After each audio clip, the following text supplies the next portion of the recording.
Seekor semut menemukan setetes air gula di atas kayu. Lalu dia mencoba mencicipinya, manis. Ternyata rasa manis menarik perhatiannya. Dia ulang sekali lagi, manis. Lama-lama dia pun tertarik, terus dia cicipi, semakin manis. Akhirnya kedua kaki bagian depannya tertarik oleh gula. Sifat gula menarik. Pertama yang tertarik mulut, setelah itu kaki. Lama-kelamaan setengah badannya tenggelam dalam cairan gula itu. Dia pun mati dalam gula itu. Semut yang lain datang, tidak pernah mengambil pelajaran. Kembali semut yang lain mencicipi, manis. Dia rasakan lagi semakin manis. Lama-kelamaan kaki depannya tertarik, setengah badannya masuk, dan dia tidak bisa keluar dari cairan gula itu. Dan dia pun mati juga. Semut ketiga, semut keempat, semut kelima. Pada akhirnya tetesan air gula itu semuanya mengering, berisikan bangkai-bangkai semut. Tapi semut tak pernah mengambil banyak. Dan mereka tidak ditanya di hadapan Allah, karena mereka makhluk yang tidak diberi Allah Subhanahu wa ta'ala akal. Tapi ada yang diberikan Allah akal, diberikan telinga, mata, kaki, hati dan pikiran. Diturunkan nabi-nabi Adam, Idris, Musa, Isa, Daud, sampai kepada Muhammad sallallahu alaihi wasallam. Diturunkan kitab-kitab suci. Mereka juga terpesona dengan cairan gula yang manis. Pedagang tertipu dengan manisnya keuntungan, terjebak dalam riba, tipu-tipu. Nabi SAW masuk ke dalam pasar kota Madinah. Dia lihat ada yang kering-kering, tapi malaikat Jibril mengatakan, ya Muhammad, di dalam ada yang basah. Maka Nabi memasukkan tangannya. Lalu Nabi bertanya, ya sahibat ta'am, hai pedagang makanan, kenapa yang kering di luar, yang basah di dalam? Tahukah engkau bahwa yang basah ini berjamur busuk? Kenapa engkau timbun dengan yang kering? Asabahul matar, kena air hujan ya Rasulullah. Kalau aku simpan, aku tidak akan untung. Saat itu Nabi marah, man rasana pada isaminna, siapa yang menipu bukan golongan kami. Satu surat khusus untuk mereka yang berkecimpung dengan timbangan. Wailul lil mutaffifin, celaka mereka yang bermain-main dengan timbangan. Alladzina idza talu 'alan nas yastawfun, bila mereka yang menimbang barang orang lain, bila mereka yang ingin menjadi konsumen pembeli, mereka berkata, kenapa kurang? Kenapa tidak penuh? Kenapa tidak lebih? Walladzina idza talu 'alan nas yastawfun wa idza kaluhum aw wazanuhum yukhsirun. Tapi kalau mereka yang menjadi penjual, mereka yang menjadi pemilik barang, yukhsirun, mereka selalu merugikan orang lain. Makanlah harta harammu itu, pakailah, kelak sampai masanya kau akan diminta pertanggungjawaban di hadapan Allah Subhanahu wa ta'ala. Mana pedagang-pedagang yang kaya itu mati juga. Pada akhirnya harta yang ditumpuk itu pun hanya tinggal kenangan belaka. Penguasa-penguasa yang memperoleh kekuasaannya dengan cara yang haram, apakah mereka juga sama? Man ghasyana falaysa minna, siapa yang menipu bukan golongan Muhammad sallallahu alaihi wasallam. Ati Allah, taatlah kepada Allah. Wa ati'ur rasul, taatlah kepada Rasul. Wa ulil amri minkum, kepada pemimpin. Tapi kata taat hanya dipakai dua kali. Ati'ullah wa ati'ur rasul. Mengapa untuk yang ketiga tidak digunakan kata ati'u ulil amri? Karena wajib mentaati penguasa selama dia patuh dan taat kepada Allah Subhanahu wa ta'ala. Ayat sebelumnya lebih keras, lebih kuat, lebih tegas lagi. Innallaha ya'murukum an tu'addul amanat. Allah memerintahkan kalian untuk menunaikan amanah ila ahliha, kepada orang yang berhak menerimanya. Wa idza hakamtum bainan nas, dan kalau kamu menetapkan hukum di antara manusia, antahkumu bil adli, engkau mestilah bersikap adil. Pakailah kekuasaan itu. Sekuat apa kau menggunakannya, tapi sampai masanya maka Allah akan mencabut nyawa dengan cara yang paling hina. Kalau dia mati disambar petir masih bangga, petir yang besar menggelegar mencabut nyawanya, tapi nyawanya berakhir bukan karena petir, tapi karena nyamuk masuk ke dalam lubang telinga. Betapa dia yang hebat, yang memerintahkan bala tentaranya, harriquhu, bakar Ibrahim. Dia tidak senang melihat Ibrahim, bakar Ibrahim. Tapi kematiannya bukan luar biasa, kematiannya biasa-biasa saja, bahkan tidak diprediksi oleh siapapun manusia. Mati dalam keadaan nyamuk, makhluk yang kecil. Allah tak malu menciptakan nyamuk. Innallaha la yastahi an yadriba mathalan ma ba'udatan fama fawqaha. Allah tidak pernah malu menciptakan nyamuk atau yang lebih kecil daripada nyamuk. Ternyata matinya hanya karena seekor nyamuk. Namrus namanya. Dia sembelih anak-anak perempuan, dia sembelih anak-anak laki-laki. Anak perempuan dibiarkan hidup karena dia tidak anggap itu sebagai ancaman bagi kekuasaannya. Dia lihat dalam mimpinya ada anak kecil yang menarik mahkotanya. Dia kumpulkan bala tentaranya. Dia tanya kepada penasehat-penasehatnya. Lalu dia tanya, apa yang kulihat dalam mimpiku ini? Penasehatnya berkata, ada anak kecil yang lahir dan dia akan mencabut mahkotamu dan kau tidak lagi menjadi raja. Maka langsung dia perintahkan semua anak yang lahir, tangkap, sembelih, potong hidup-hidup. Al-Quran kita buka di awal-awal surat Al-Baqarah bercerita tentang dia yuzabbihuna abna'ahum, menyembelih anak laki-laki, wa yastahyuna nisa'ahum, dia biarkan anak perempuan karena tidak akan menjadi ancaman. Apa yang terjadi? Kematiannya sangat memalukan. Mati hanya karena tersedak di tengah laut merah. Bayangkan bagaimana sakitnya tersedak saat kehausan sakaratul maut. Tersedak laut merah, kering, asin, masuk ke dalam paru-parunya. Ketika mumi-mumi itu ditemukan, mana mumi yang tenggelam di laut merah? Satu-satunya indikasi adalah ketika diperiksa di dalam paru-paru itu ada garam. Tidak mungkin garam bisa masuk ke paru-paru karena Allah jaga ini. Ada saluran nafas, ada saluran minum, ada saluran makan. Tapi makhluk ini tak dapat membedakan mana saluran nafas, mana saluran minum.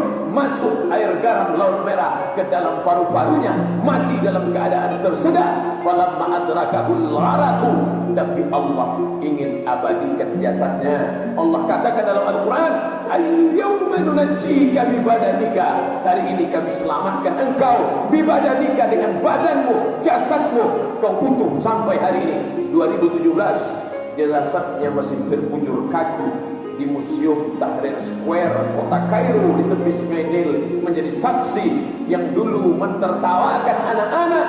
Hari ini anak-anak turis tertawa berlari-lari di museum memandang jasadnya yang terbujur kaku.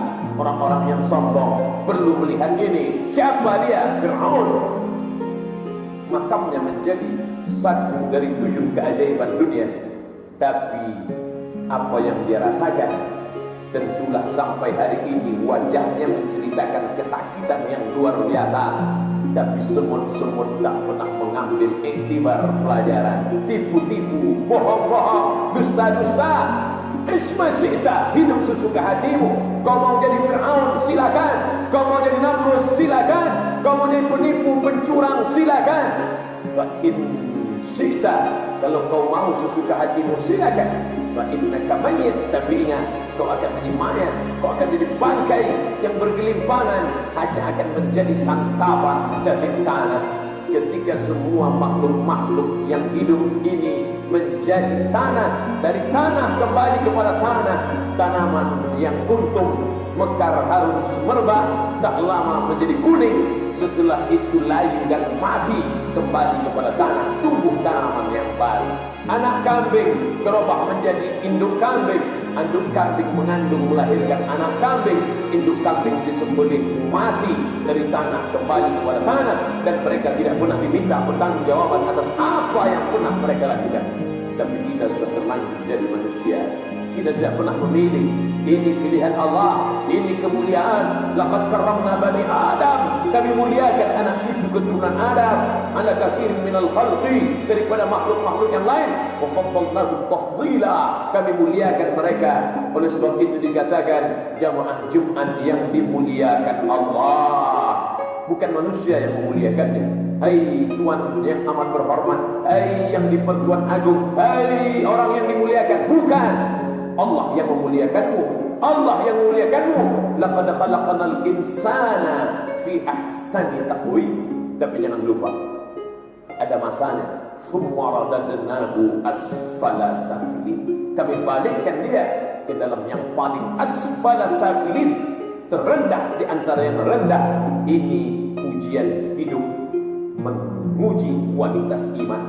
Kalau emas diuji dengan api, bakar dia, nanti akan tampak apakah dia betul-betul emas murni 24 karat atau dia hanya batu hitam yang tak pernah berubah dengan panas. Maka dia diuji dengan hartanya, diuji dengan anaknya, diuji dengan bisnisnya, diuji dengan kekuasaannya. Ketika kekuasaan itu ada di tangan, dia tetap menolong agama Allah. Ketika harta itu ada di tangan, dia pakai menolong agama Allah. Ketika ilmu itu ada di kepalanya, pun dia pakai untuk menolong agama Allah. Saat itu dia dicap sebagai orang yang memiliki jiwa tenang.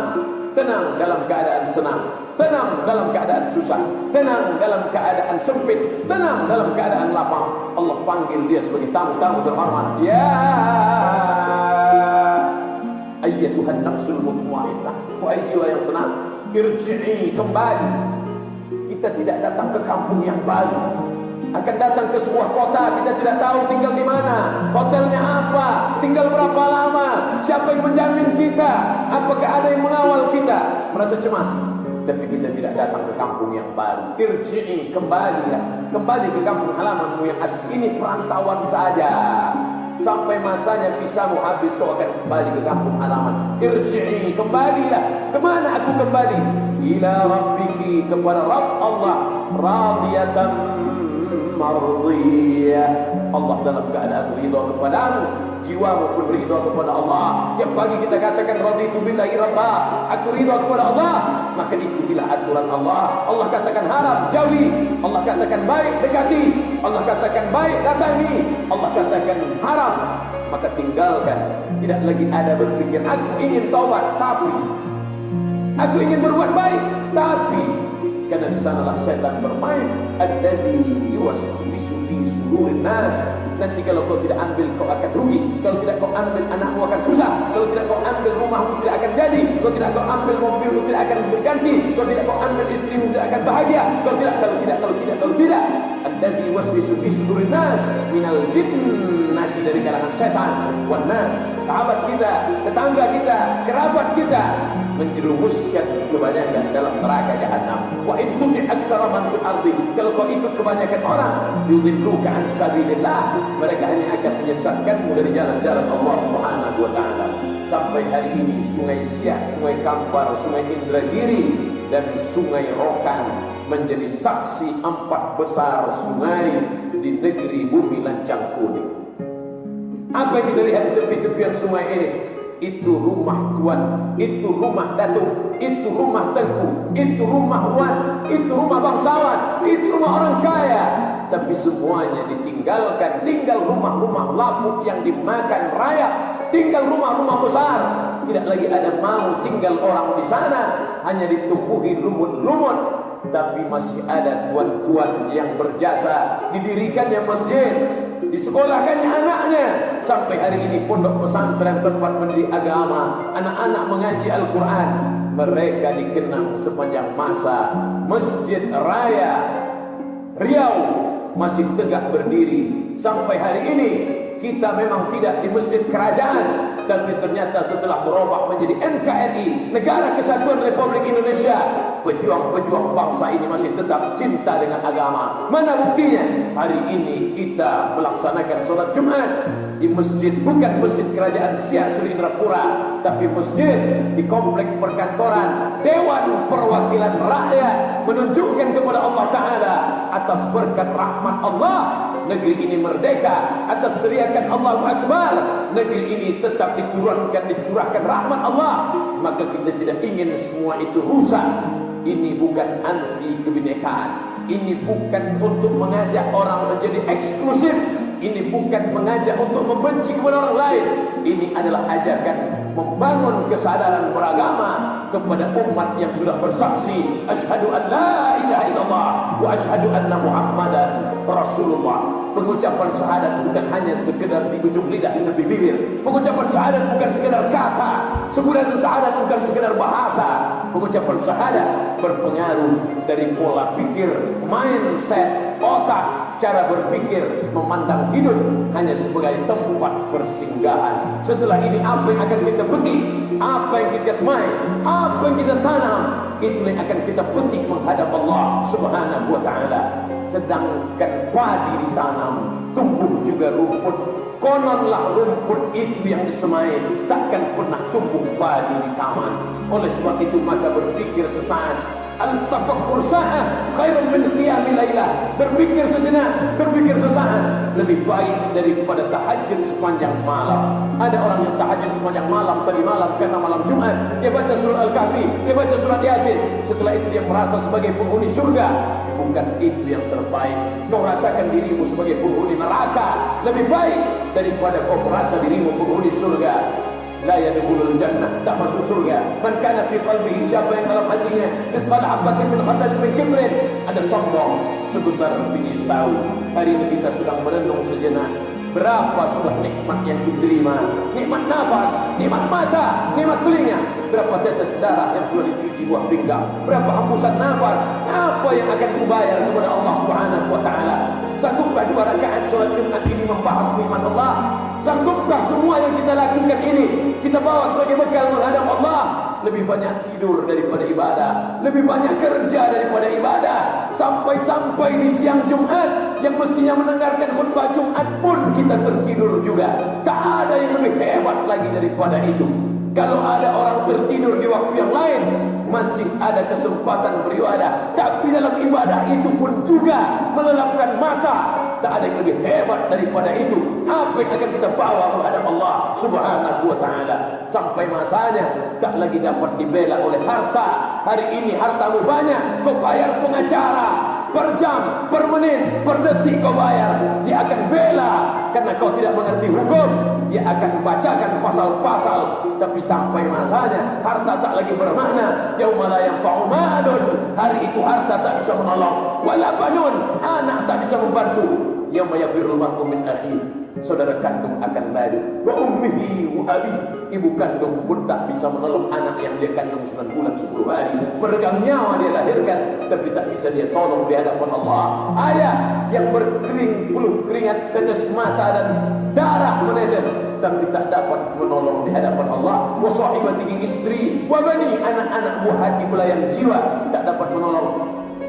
Walaqad ji'tumuna furada, kau akan datang menghadap aku sendirian. Kama khalaqnakum awwala marrah, sebagaimana dulu kuciptakan kau sendirian, kau pun akan datang menghadap aku sendirian. Bersiapkanlah amal ketika jasad masih tegak di atas muka bumi Allah, ketika ruh masih bersemayam di dalam jasad.